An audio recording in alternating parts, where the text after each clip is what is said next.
Happy Tuesday po sa ating lahat. Ako si Benison Estareja. Meron po tayong initial update patungkol po sa ating minomonitor na bagong bagyo or tropical depression na merong local name na Neneng. Kanina nga pong alas 2 ng hapon, yung low pressure area sa may Philippine Sea sa loob ng ating area of responsibility ay na-develop na bilang isang mahinang bagyo or tropical depression. At huling namataan, itong si Tropical Depression Neneng at 1,025 kilometers silangan ng extreme northern Luzon. Si Bagyong Neneng na po ang pangatlong bagyo for the month of August at pang-14 naman po for 2026. May taglay na hangin ang Bagyong Neneng na 45 kilometers per hour malapit sa gitna, pagbugso hanggang 55 kilometers per hour at kumikilos pahilagang kanluran at 20 kph. Base sa ating latest satellite animation, wala pang direktang epekto ang nasabing bagyo, subalit asahan yung unti-unting paghila nito ng southwest monsoon or hanging habagat na siya nagdadala pa rin po ng mga pamisa-misang malalakas na ulan sa susunod po na 2 araw habang binabagtas itong si Bagyong Neneng ang northern Philippine Sea. Samantala, patuloy din natin minomonitor ang isa pang low pressure area sa labas pa rin ng ating PAR. Huling namataan nito kaninang hapon at 460 kilometers kanluran ng Calayan, Cagayan. At base pa rin po sa analysis natin, mataas ang tsansa na ito'y maging isang tropical depression din, kagaya nitong si Bagyong Neneng sa susunod na 24 oras.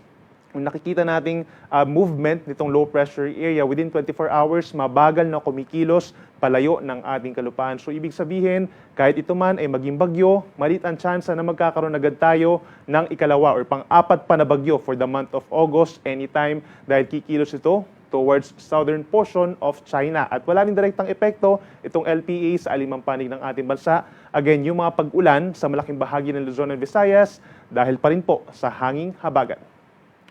Base sa unang forecast track po ng Pag-asa regarding kay Tropical Depression Neneng, ang general movement nito sa susunod po na 2 araw ay northwestward or pahilagang kanluran simula dito sa may northern Philippine Sea. So ibig sabihin, maliit ang tsansa na ito ay magla-landfall or tatama sa ating kalupaan given nga itong medyo makipot po na kanyang cone of probability, bahagyang aangat or bahagyang bababa yung kanyang sentro dun sa ating mga susunod po na issuances. Posible itong dumikit or maglandfall dito po sa may Ryukyu Islands sa Okinawa, Japan, Thursday ng madaling araw at pagsapit po ng tanghali or hapon, maring naglalandfall na po itong si Bagyong Neneng sa may northern portion of Taiwan kung saan may tsansa na maging low pressure area na lamang ito at hindi na tuluyang panlalakas sa mga susunod po na araw.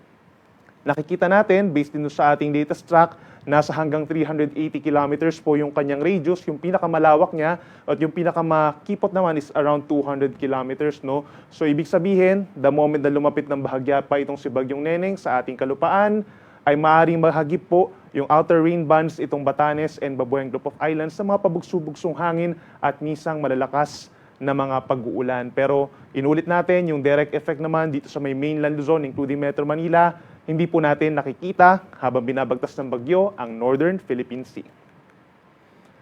As of 5 p.m., meron po tayong heavy rainfall warnings pa rin sa malaking bahagi ng Luzon. Meron tayong red warning over Occidental Mindoro, gayon din po ang Calamian Islands at Batangas. Ibig sabihin, torrential rains o lubhang napakalakas po ng mga pag-ulan ng mararamdaman sa susunod na 3 oras o hanggang mamayang alas 8 po ng gabi.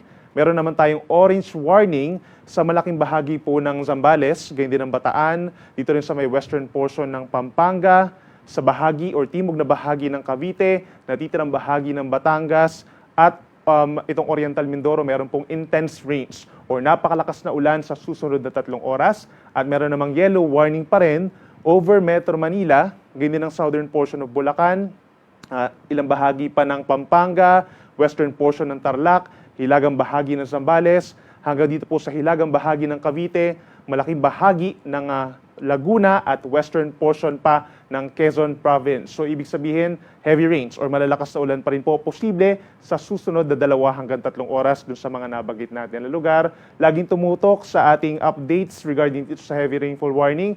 Every 3 hours po ito, 5 p.m. yung kasunod po alas 8 ng gabi, makikita natin dito sa panahon.gov.ph, ang isa sa mga official websites po ng Pag-asa. Para naman sa mararamdamang hangin natin sa susunod na 3 araw, yung southwest monsoon, meron pong main effect no, regarding dito sa mga nararamdaman nating pabugso-bugsong hangin hanggang sa araw po ng Thursday at yung sa periphery po ni Neneng, lalo na dito sa may extreme northern Luzon. So for tonight, most of the country, possible po yung pabugso-bugsong hangin. Pagsapit bukas at sa araw po ng Thursday, malaking bahagi ng Luzon and Visayas, meron din mga gusty conditions. Ganyan din sa Zamboanga Peninsula, Northern Mindanao at Davao Region. Para naman sa mararamdaman nating mga pag-ulan sa susunod pa na 3 araw, kakaiba po ito dun sa tinatawag natin kanina na heavy rainfall warning. Ito naman yung weather advisory. Yung kanina real-time warning na sumasagot sa mga tanong kung posible ba magkaroon pa ng mga malalakas na ulan sa mga susunod na oras. Ito po nakikita natin within a 24-hour period, posibleng umabot pa rin sa hanggang 200 millimeters ang dami ng mga babagsak na ulan. So hanggang bukas po ng hapon, dito po sa may Zambales, sa may Bataan, ganyan sa Cavite, Batangas, Occidental Mindoro at dito sa may Oriental Mindoro, especially overnight, posible po yung umabot sa hanggang 200 millimeters. So para ma-visualize po natin kung dito sa Metro Manila kahapon, umabot po ng 240 millimeters yung 24-hour na mga pag-ulan. So more or less, halos ganun po yung posible bumagsak na ulan dito sa mga nabanggit natin na probinsya. Habang pagsapit naman, sa ibang lugar pa dito sa Luzon, meron namang nasa 50 to 100 millimeters ang dami ng ulan sa susunod na 24 oras. Kabilang pa rin dyan ang Antique, gayon din ang Laguna, Rizal and Metro Manila, possible po ang paminsan-minsang malakas na ulan. Gayon din sa may Bulacan, Pampanga, Tarlac, Nueva Ecija, paakyat ng Pangasinan, Benguet, La Union, hanggang dito sa may Ilocos Sur and Abra, may mga delikadong ulan pa rin po na aabot ng hanggang 100 millimeters. Other areas, pagsapit po bukas, may mga kalat-kalat na ulan din and thunderstorms. Generally, mga light to moderate rains po ito over the rest of Luzon, yung mga hindi natin nabagit na lugar dito sa Luzon, ngayon din sa natitirang bahagi ng Western Visayas at Negros Island Region. Habang natitirang bahagi ng Visayas plus buong Mindanao, asahan pa rin po ang fair weather conditions at yung mainit at tuyong panahon for most of the day at maliit lamang ang chance ng mga isolated thunderstorms. Yung heat indices sa maraming mga syudad, posible pa rin umabot sa delikadong antas na 42 degrees or higit pa. Pagsapit po bukas ng hapon hanggang Thursday afternoon, ito yung time kung saan lumalapit ang bagyo sa may Okinawa, Japan, na dito rin sa may Northern Taiwan. So habang nandun po ang bagyo, meron pa rin tayong habagat na siya magdadala pa rin ng mga delikadong ulan dito sa may parting La Union, Benguet, Pangasinan, Zambales, pababa po ng Bataan at Occidental Mindoro kung saan nasa 100 to 200 millimeters ang posibleng 24 hours na rainfall. Mataas pa rin po ang banta ng mga pagbaha sa mga low-lying areas or maging yung mga hindi na gaano binabaha. No, posible po kayong makaranas ng mga flooding. Dito rin sa mga malapit po sa mga ilog, posible yung pag-apaw po nito. At sa mga kabundukan naman po, nakatira sa mga mountainous areas, posible ang pagbuho ng lupa.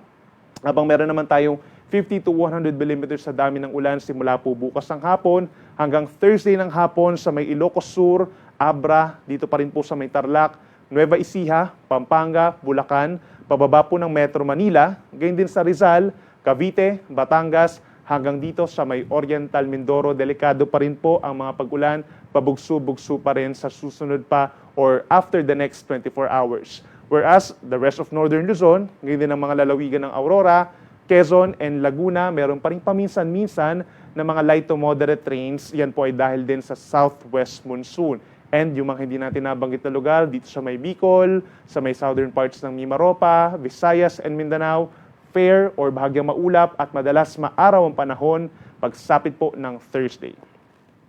At pagsapit naman ng Thursday afternoon hanggang Friday afternoon, meron pa rin mga delikadong ulan, pero kung mapapansin po nila, mas kakaunti na yung mga lugar at mas kakaunti na rin yung mga posibleng maramdaman na mga pag-ulan. So meron tayong 50 to 100 millimeters sa dami ng ulan. The moment na nandun na sa may parting Taiwan or Northern Taiwan itong potential na low pressure area na lamang na si Bagyong Neneng, ay meron pa rin tayong mga delikadong ulan sa Ilocos Norte or basically the entire Ilocos region, ganyan din ang Abra, Benguet, Zambales, Bataan at Occidental Mindoro. Paminsan-minsan pa rin po may malalakas na mga pag-ulan. Habang sa araw ng Friday, that's August 21, possible pa rin po yung scattered rains and thunderstorms over Metro Manila, natitirang bahagi ng Cordillera Administrative Region, ganyan sa mga probinsya ng Tarlac, Pampanga, Nueva Ecija, Bulacan, pababa po ng Cavite, at Batangas. So make sure na kung lalabas po ng bahay sa araw po ng Friday, magbaon pa rin po ng payong or kapote, just to be sure.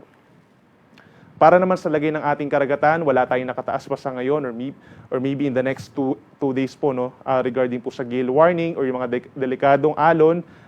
However, given po na meron pa rin tayong malakas na southwest monsoon, posible pa rin ang maalon na karagatan dito sa may western seaboards nga ng Luzon hanggang 3 meters po, lalo na kapag malalakas ang mga hangin at ulan doon. Delikado ito for our small sea vessels. Mataas din ang mga pag-alon dito po sa baybayin ng Mimaropa, ilalim na bahagi ng Quezon and Bicol region, hanggang dito sa may Eastern Mindanao, posibleng umabot sa 1.5 hanggang 2.5 metro ang taas ng mga pag-alon. At yung mga hindi natin nabanggit, within the next 12 hours, nasa kalahati hanggang 1 metro lamang ang taas ng mga pag-alon, maliban pa rin sa mga thunderstorms. At yan muna ang latest mula dito sa Weather Forecasting Center ng Pag-asa. Ang next update natin regarding kay Tropical Depression Neneng ay mamayang alas 11 ng gabi. Ako muli si Benison Estareja. Mag-ingat po tayo.